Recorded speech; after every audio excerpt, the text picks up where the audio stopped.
அவளை வச்சே நீ கடையை திறந்துரு.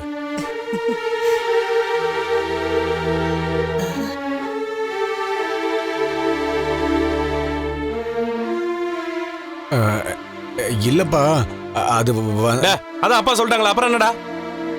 அம்மாவே கடையை திறக்கட்டும். நாளைக்கு பாட்டியும் வர்றேன்னு சொல்லியிருக்கிறாங்க. பாட்டியோட தலைமையில அம்மா ரிப்பன் கட் பண்ணி உன் கடையை திறந்து வைப்பாங்க. அவ்வளவுதான். என்னப்பா? கரெக்ட் தான்டா மனோஜ், அப்படியே பண்ணிடலாம்.